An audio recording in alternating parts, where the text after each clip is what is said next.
How do you find the will to fight back against a world that wants to keep you sedated, average, and stuck in place? Join us for the tools and strategies you need to create a life of abundance, discipline, and high achievement. This is the Tactical Empire with Jeff Smith.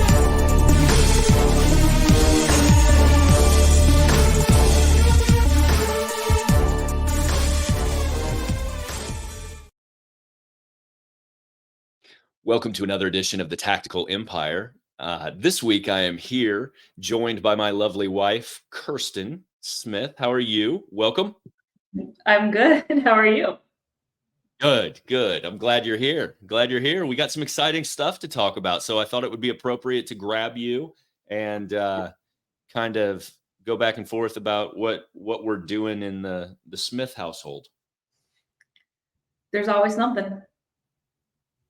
Yeah, well, we just got back from annual planning, which for us is usually done at beginning of December. But instead we moved it this year because, well, we had an anniversary, our 13th wedding anniversary yesterday.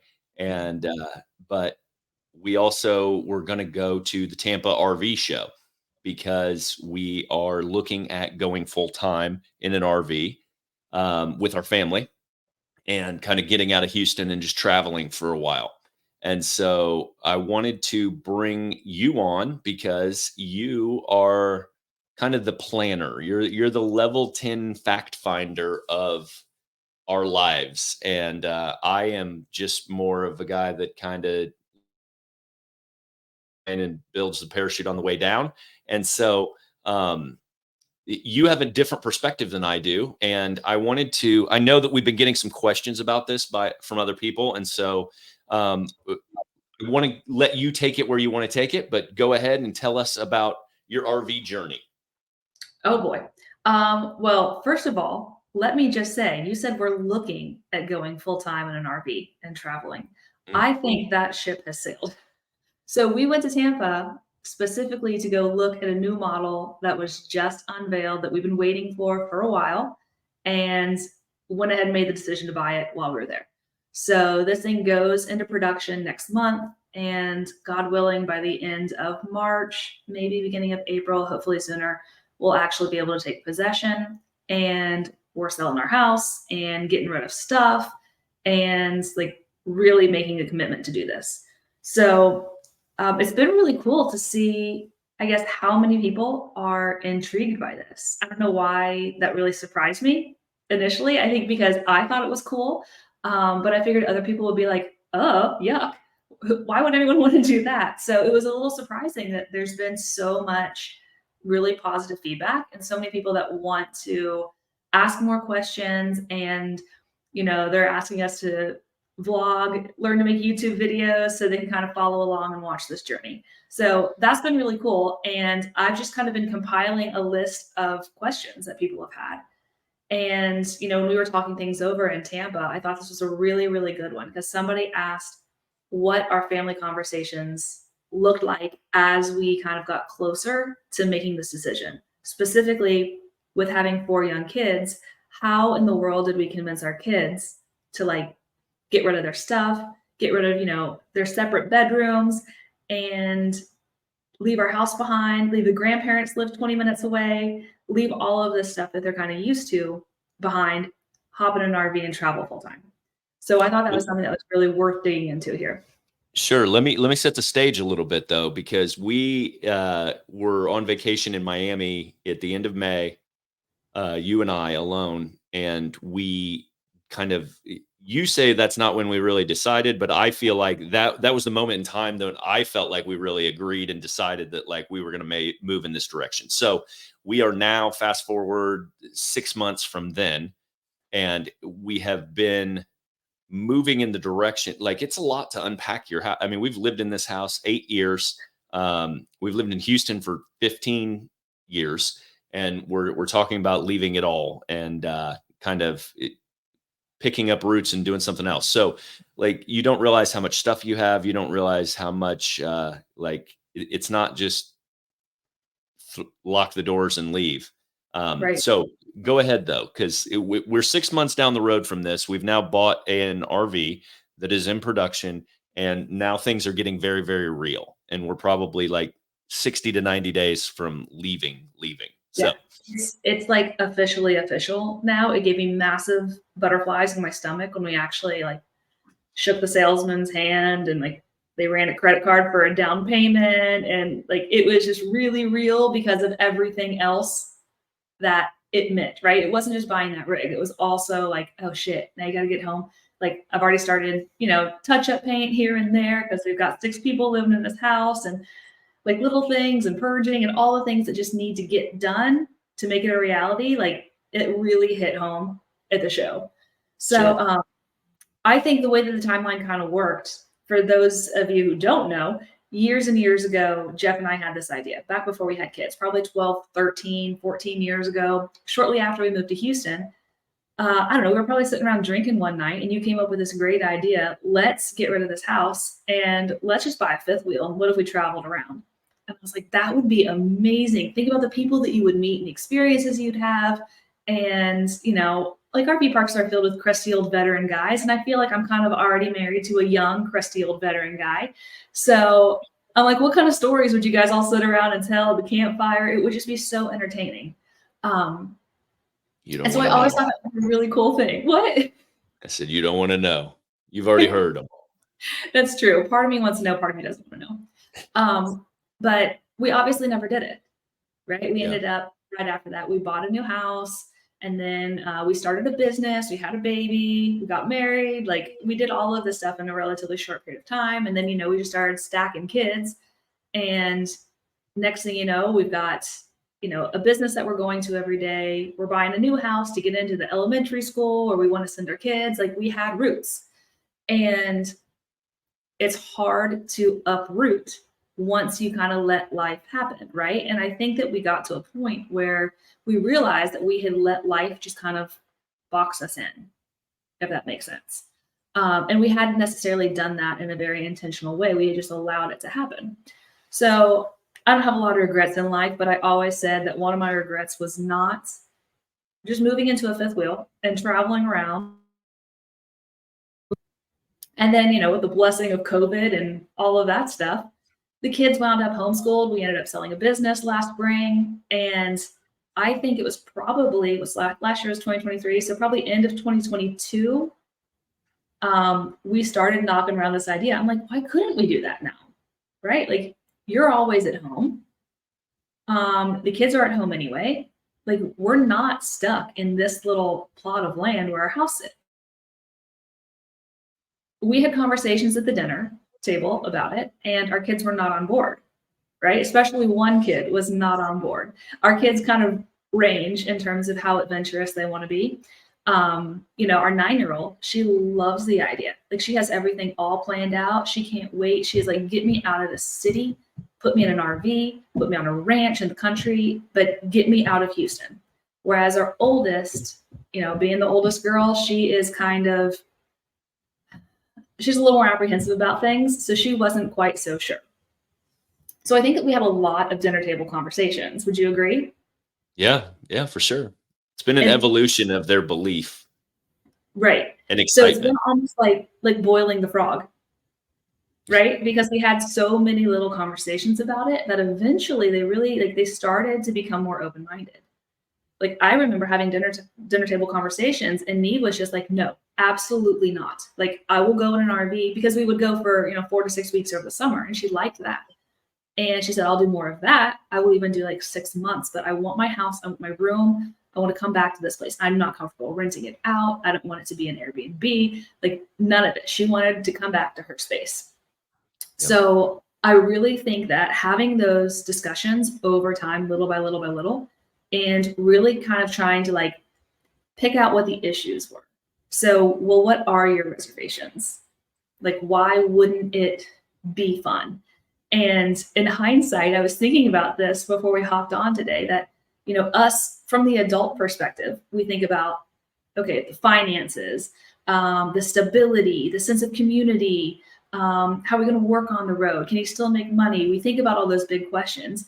And our kids' biggest question from day one, if we moved out of this house and we traveled full time in an RV, was, where do we trick or treat? Yep. Right? That was their huge concern, is where do you trick or treat? And so luckily with technology, I just had to show them a few Instagram reels, of 30 to 60 seconds. Like, well, look how badass this RV park is at Halloween, because some of these parks go hard for the holidays, and some are specifically, they'll be booked up for months leading up to Halloween. It's required that you decorate your entire spot. Some people go above and beyond. They've got, Haunted little houses. haunted houses that they build. There was Yeah. one place that I saw that I think to drive through the whole RV park and see all of the decorations, it was like a 2-hour ordeal, right? So they saw kids in their Halloween costumes trick or treating. And then they realized, like, oh, okay, I don't have to just be in this neighborhood in order to trick or treat. I can do that on the road. And so, like, once I started kind of getting used to that, we started checking off some of those reservations, right? Then where do I trick or treat wasn't really a question anymore, because they could envision their life and the things that are Sure. important to them on the road. And another big thing is we just started paying attention to families that are already doing this and who are producing content around it. So like, our kids love the YouTube channel Trying Something New. Absolutely love it. Like, I think last night and this morning they've probably watched like 15 Trying Something New videos. They'll watch them go on a cruise. They'll watch them, drive cross country. They'll watch this family do anything. But it's really cool because they have 3 kids, and they've been full-timing for 9 years now, I think. Yeah. So, I mean, it's been a really, really long time. And, they've been churning out video content forever. So you can go out there and watch a ton of videos. And they've actually seen their kids have birthday parties. Last year they had Friendsgiving down in the Keys, and everybody RV'd down there together, and all the families had Thanksgiving together. So I think they're understanding that, like, sure, life looks different, but you don't miss out on things. You can still make it what you want to make it. So as their concerns were, well, what are we going to do for Christmas? Then it was our job, I think, as the parents, to kind of facilitate the transition and say, well, for Christmas, we're going to come back to Houston every year. We'll come back and we'll see grandma and grandpa. And, if we want to fly your mom down, we want to fly her to meet us anywhere, then we can do that. We're still going to be very intentional about seeing family, because that's important to us. And then letting them choose things like, for a while, I think every Saturday was like RV shopping day. And we would take them to a local RV dealer, and we would go and we would take measurements of things, and we gave them some input on, what their rooms would look like. Do they want a bunkhouse? Do they want to convert a toy hauler garage? All of that. What kind of rig do we actually want to get? What kind of locations do we want to visit? And so then the kids got to brainstorm all the things. I want to go swim with manatees. I want to spend my birthday in Pigeon Forge and do all the touristy stuff, right? And so being able to facilitate all of that, I think, really helped bridge that transition from like normal sticks and bricks to full-time travel. Yeah. And I mean, I think you and I have been focused for years on experiential things with our kids, more so than it sounds funny to say, but like more so than just like stuff, right? But I, in the unpacking process and the purging process of our entire house, I realized that we still got a lot of stuff. Um, and so, uh, but I think that the really exciting thing is all the opportunities and experiences that they're going to have on the road. You talked about the ability, we're letting them choose like where they want to do their birthdays and things like that. And when you have the opportunity to go anywhere for your birthday, it kind of changes of excitement. So at this Yeah. point, they are very bought in, because they've seen the opportunities that are in front of them with regards to like what we're going to be doing. I think I think the reason our oldest bristled at the beginning is because she was like, "Oh, we're going to move down the street and live in an RV park south Yeah, of like town, station. and we're going to give up everything to live in 350 square feet or whatever, and you're just going to work all day out of the RV." And so Right. I could understand why you would have reservations if you thought that's what we were going to do. But I intend on covering the entire United States. And so but it also is daunting in that it's going to take time and how long it takes, because I think you and I were sitting there talking the other day about that. Like, you sit down and you look at the schedule of events, because I don't want to drive. Like, we're not going to pick up and move every third day. The time goes by very quickly once you start mapping these state by state routes out. So, what other questions were you getting from people? So the other one that I thought was really good that kind of ties into getting the kids on board was what the process is for getting rid of all of our stuff. Because like you said, we have a lot of stuff. And I really think that we probably don't have as much stuff as like the average American, because our house flooded pretty significantly. The entire first floor of our house got wiped out in 2017 during Hurricane Harvey. And I mean, we had water up to the countertops. So we lost all of our furniture, most of our belongings, clothes, shoes, all sorts of stuff. And we really didn't replace a lot of stuff. I mean, we really did, like, out of necessity if we needed to, but we kind of played one more day on stuff. If we didn't really need it, then we'd kick the can down the road. And we don't have as much stuff as we did in, summer of 2017, but there's a lot of people. With a lot of people just comes a lot of stuff. And especially with kids, we've got kid toys and stuff that was upstairs that made it through the flood, toys from when me was 11 years ago, hand-me-down clothes, artwork, random things that Rowan will find on a walk that then becomes a treasure, rock collections, all the crap that kids have, right? So it's definitely a process, I think, for them to work through that, like, whole purging process, because I love it. I've always loved to just get rid of stuff. So that's not been an issue for me. I don't really think it's an issue for you either. I've kind of done with the kids is, I think one of the key things that we did is we sent the 3 older ones up to Illinois to go visit family. And they spent about 2.5 weeks up there last July. And we really started the process without them, because by then we had mentally, like, we made that commitment in, end of May when we were in my, okay, we're going to make this happen. What does this actually look like? Right. And then we set out, here's what has to get done. And obviously we knew that we needed to get rid of a bunch of shit.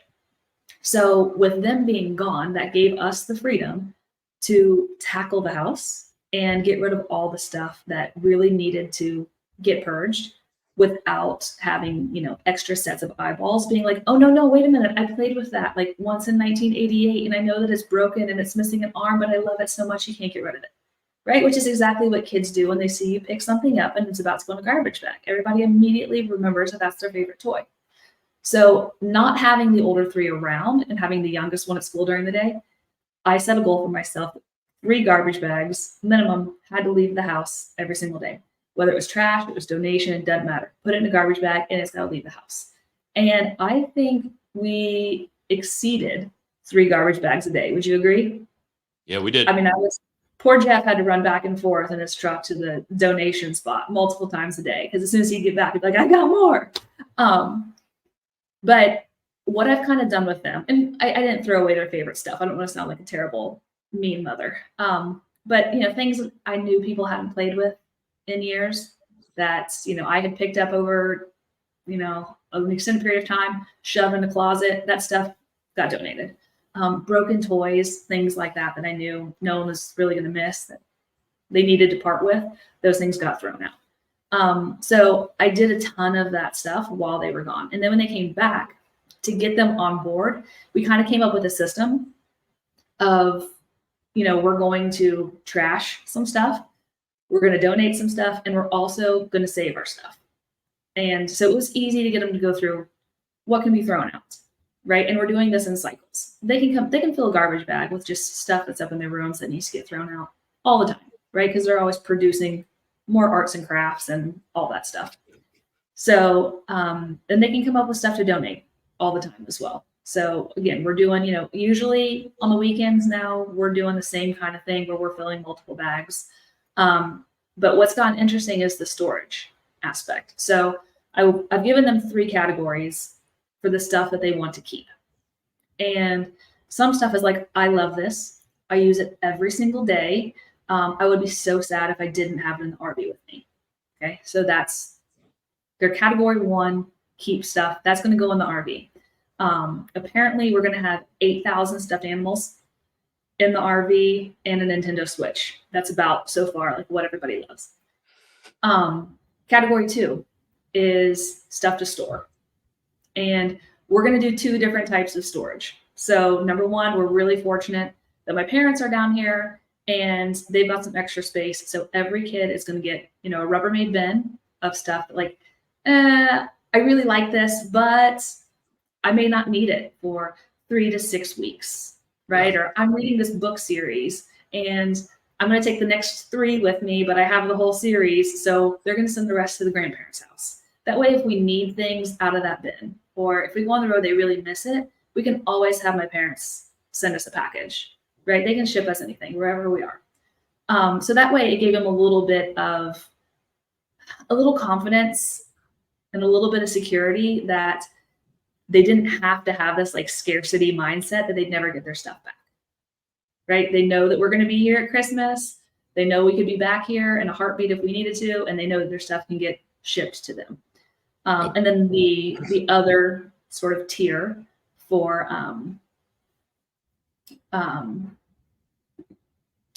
storage is stuff that's going to go in a storage unit. That way, it's like if they just feel guilty about things, maybe have an emotion to it, aren't ready to part with it yet, but they know that they're not going to look at it in the next year, then it's just going to go in a storage unit and we'll worry about it later. Yep. So I think that's definitely helped them feel more comfortable with the process. Yeah, for sure. I also think that like we have kind of ingrained our kid, like we donate things every year before Christmas because we know that they're going to get a lot of things for Christmas. And so we have every one of our kids has grown up getting rid of a ton of shit in the month of December and donating it because we did the same thing every year. We go through out of their rooms on what we should be donating to people that maybe need Christmas presents or whatever. And so they've been on board for doing that from about mid-November to mid-December every year forever. So this wasn't a new process of like donating their things to an extent. And it's just been at a much larger scale, right? I do think that, and I only say those 2 things about experiential items being of high value to us and also the donation routine that we've got on, because I don't think it's been that hard. Like our oldest bristled at it for a second. The rest of them are like full on adventurers. They're like, where are we going? Is there a Buc-ee's there? And it like that's the priorities of what goes on really around here. You get candy on travel days.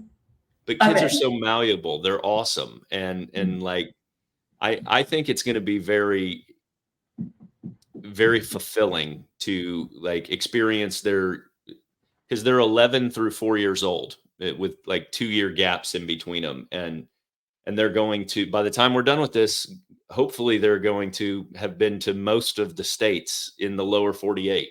And yeah. I just think that's a pretty cool opportunity, and they're viewing it like that.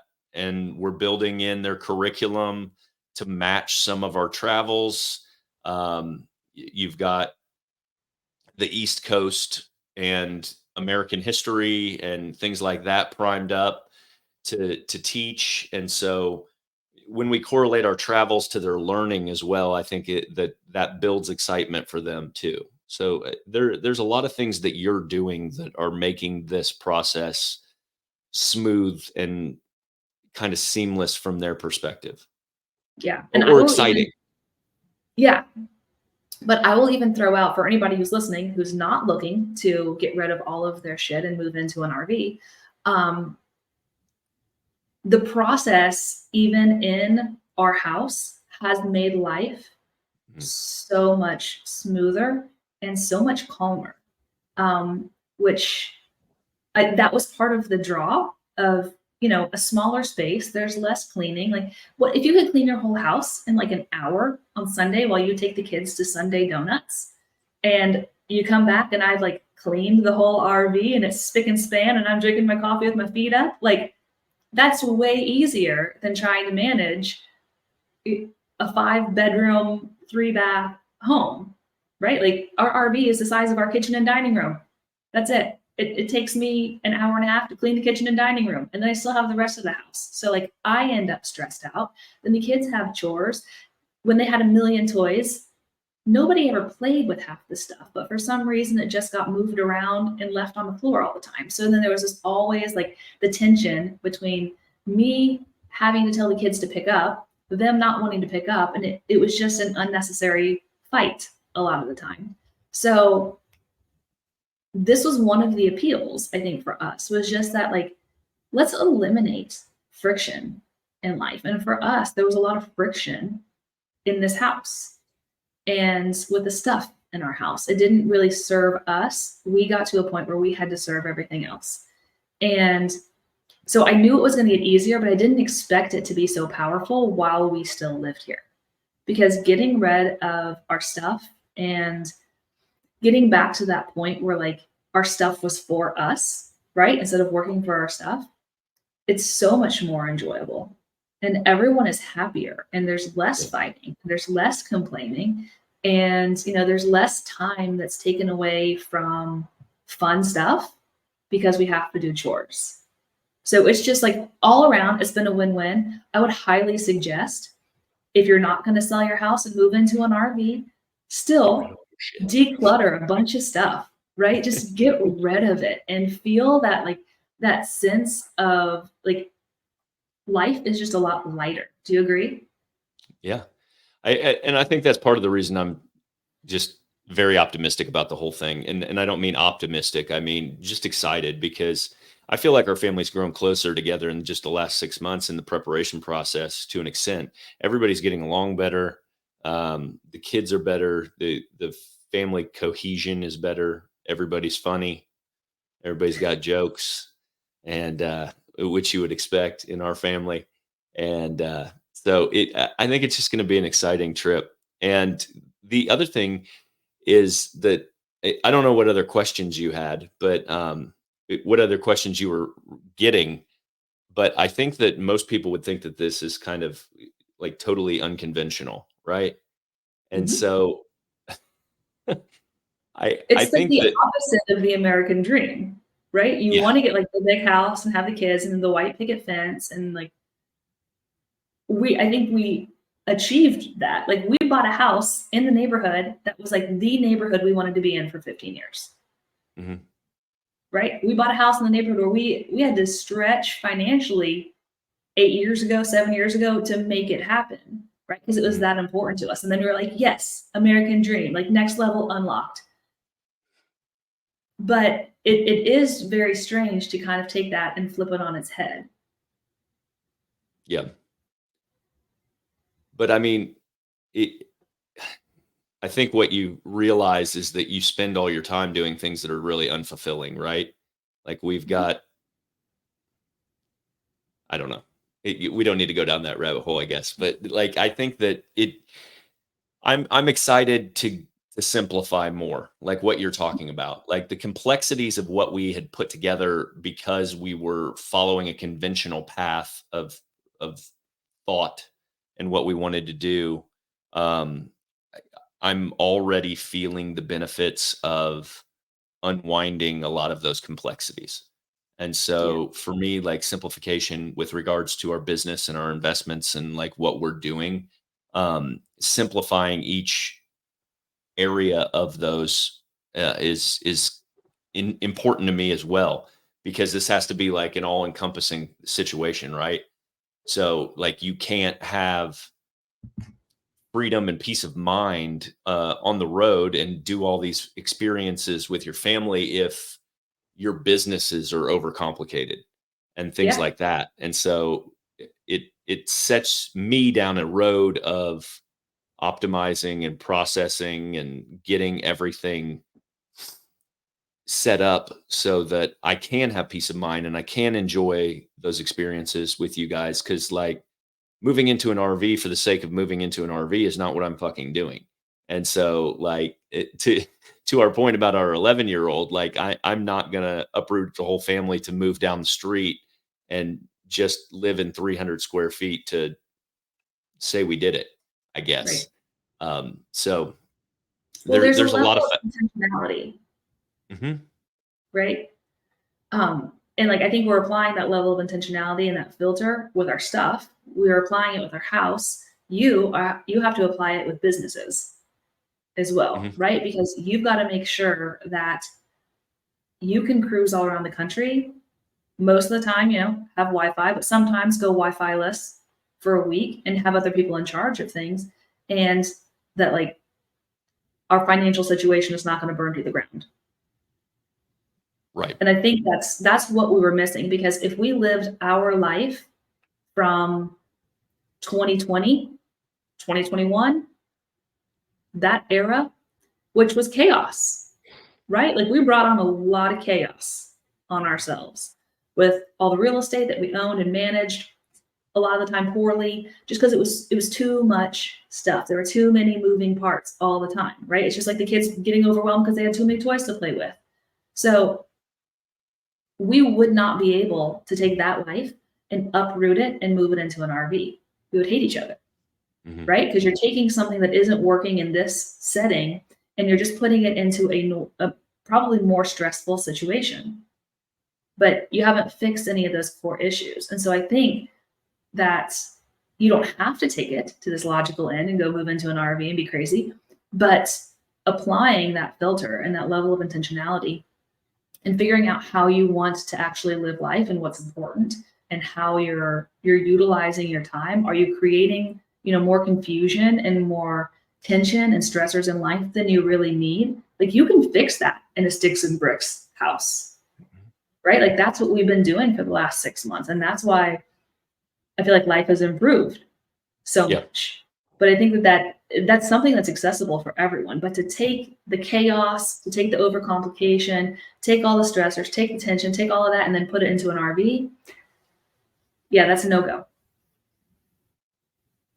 I think most people are just willing to sustain like the level of pain that they're dealing with and accept it as like the norm of what it is. And like I think that's why like vision casting and like doing visions with you as far as like where do we want to be in 3 years is so important, and having someone on your team that is willing to challenge the conventional thought process as well. Because I mean, this is like what I teach and I preach and surround myself with people that are willing to go on this journey with me. And is because ultimately it's like if something's not serving you, whatever it is in your life, for whatever reason, like you need to unpeel it and understand like why do you have those feelings about it? Why do you feel that way? And then what's the direction you should be going with it? Like, because some of this stuff on its face sounds fucking crazy. Like, even to the point, like, I've owned a house. When we sell this house, this is the first time I will not have owned a house in like 24 years. But I mean, I still own a shitload of houses. So, like, our primary residence is what I'm talking about. Like, so for me, that took some thought process behind like why I would do that. Why would I not own a primary residence? And I mean, even though we own whatever 50 other rentals and a bunch of other shit, storage and 30 down in Corpus, like we own a lot of real estate, but like to not own the house that we have, that's why my initial thought when we thought of this was to keep our house. And I was Yeah. like, we're going to keep our house. And then we kind of worked through that. And the question was like, why? Why? Mhm. Are we coming back to Houston? No. Okay. Why would you keep the house? Well, it's an investment. Okay. Explain that investment to me. And What's then the opportunity cost? you start chopping it up with opportunity costs and everything else. Can I take that money and can I go buy another 15 houses? And does that, what does that do for us? Okay.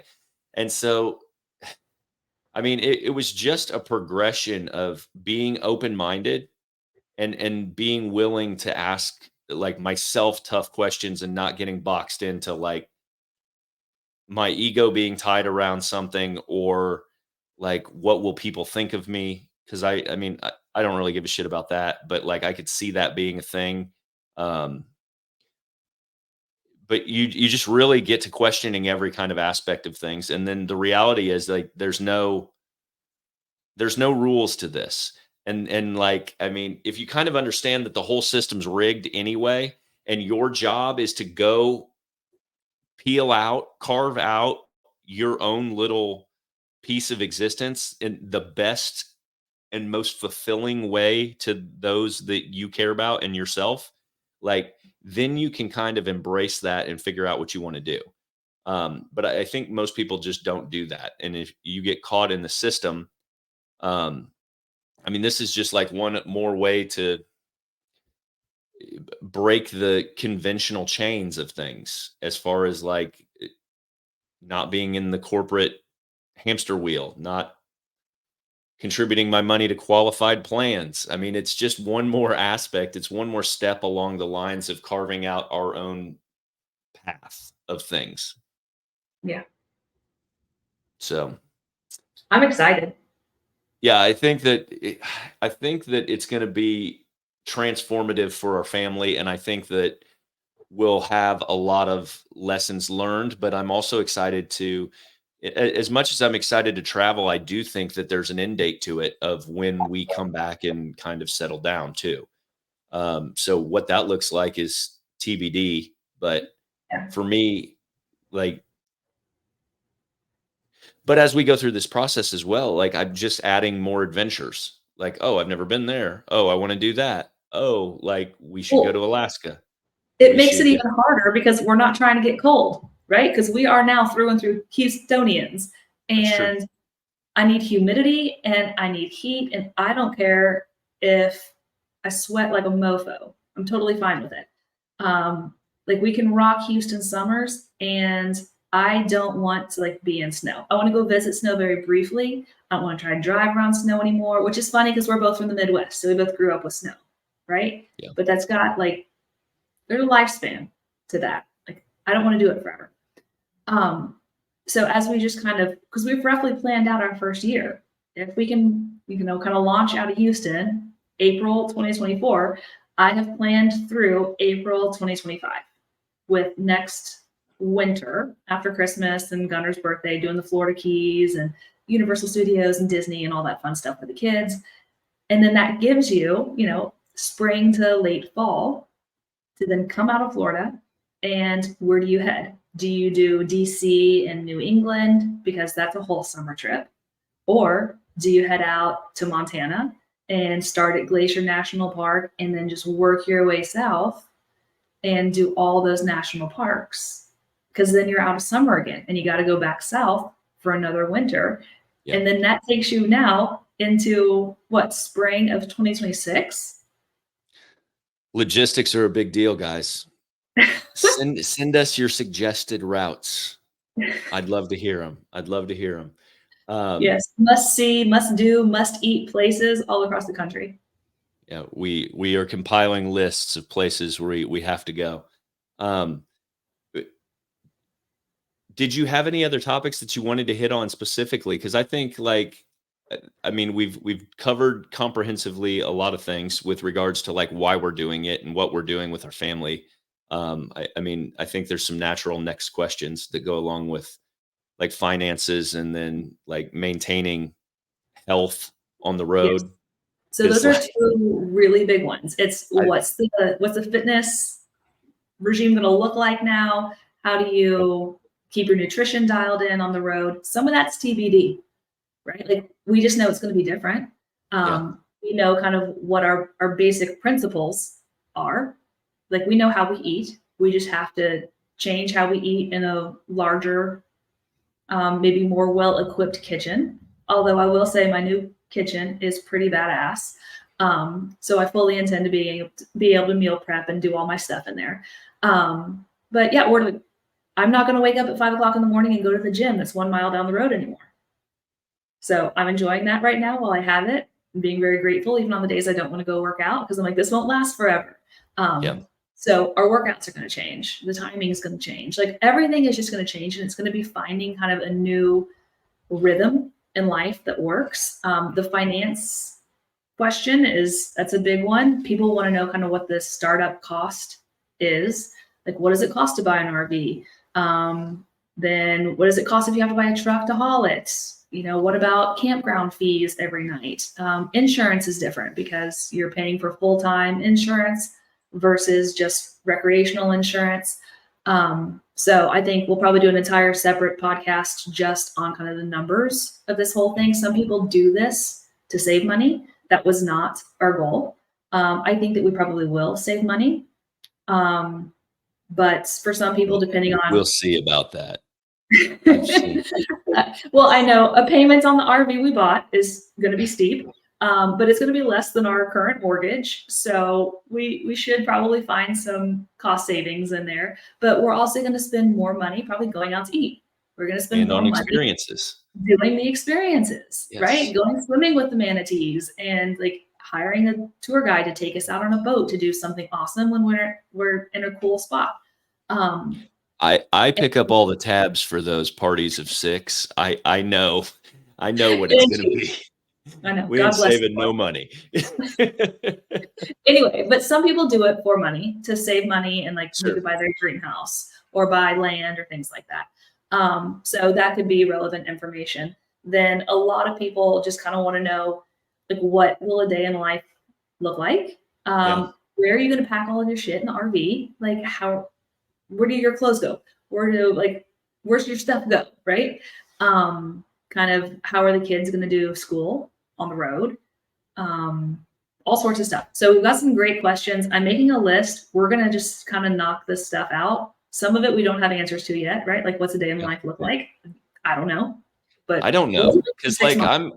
I'm kind of a guy who enjoys routine as Yeah. well. And so like that's one of the biggest areas of apprehension for me, full transparency, is that like we're not going to have a level of consistency with regards to like even if we stay places every 3 or 4 weeks, it's going to disrupt your schedule every 3 or 4 weeks. And so you think about the ability to make progress and do things like that, because I mean I'm a highly motivated, driven person, and the one thing that I don't not do ever is get my stuff done.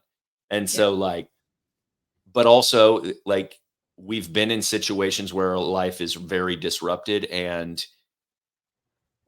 doing those critical tasks can change my mood, the way I show up for our kids, the way I show up for you. And so eh, all of that That's is, important. yeah, but I mean like all of that stuff is like to be determined. And how can you set a routine that's not dependent on where you're at? And so kind of that's what I'm eyeballing on, like control the controllables, don't rely on all the variables. And so like Yes. I'm sure there'll be moments in time where we're close to a gym, and that will be an amazing 3 weeks, like nice to have. But most of the time, I think what we need to do is build structure and framework that doesn't rely on any of that stuff. And so maybe it's developing our own workouts, developing our own routines around those, and controlling those no matter what. And then if the situation is nice to have or a good, better, best scenario, and you have the best case scenario, you get to do that while it's best. Right. But your expectation is the good.